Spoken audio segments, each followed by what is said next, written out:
Good evening, viewers. It's another time in the presence of God. We want to thank God for all His goodness and mercy towards our lives. I want to talk to us briefly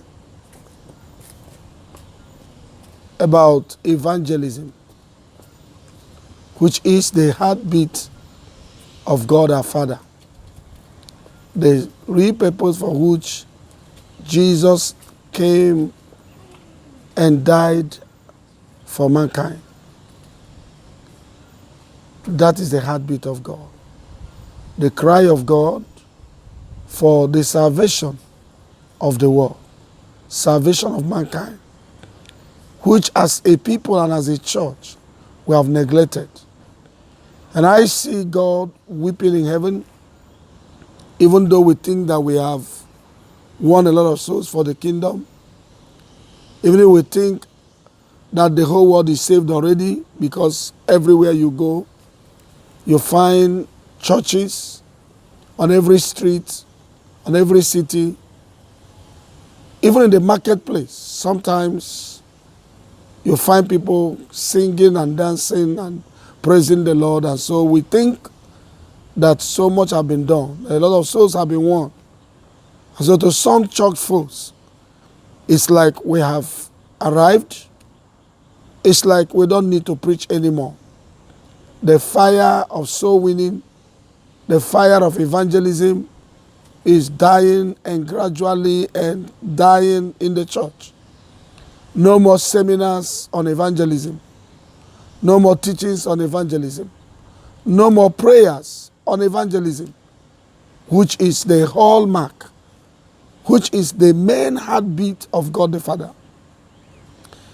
You will agree with me that when Jesus rose in the book of Mark chapter 16 and from 15, one of the things he said, as I read from the Holy Bible, Jesus commanded his disciples on that fateful day when he rose up, as he brought them to that mountain and was about to ascend, he gave us a command.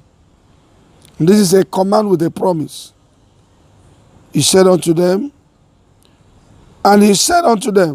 go into all the world and preach the gospel to all creation. He who has believed in me and has been baptized will be saved from the penalty of God's wrath and judgment. But he who has not believed will be condemned. That is how serious it is. We're talking about God's wrath. We're talking about condemnation on mankind.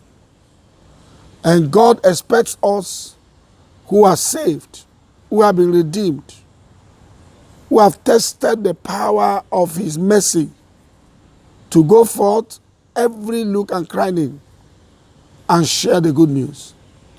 But now the church, like in Genesis 11, got to a journey and got to a point and settled. And we're building houses, building partitions, enjoying ourselves, eating and drinking. And we are not concerned about the wrath of God on the unsaved. We are not concerned about the judgment of God on the unsaved. The greatest command that Jesus left us was that we go into all the world, preach the gospel, into all the world, declaring the mercy of God, into all the world, declaring the love of God. Now we are no more interested. Now we are no more interested to carry that command. The heart of God bleeds. The heart of God bleeds. And I'm talking and I'm stirring you up to know that Jesus will keep tarrying until we go preaching the word of God.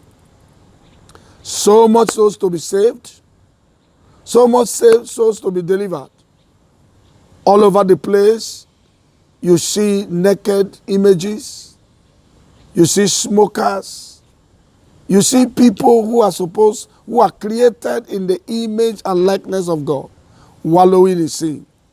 Why we sit in church celebrating his salvation for our soul. What about my neighbor, your neighbor, my friend, your friend, who have not come to this knowledge?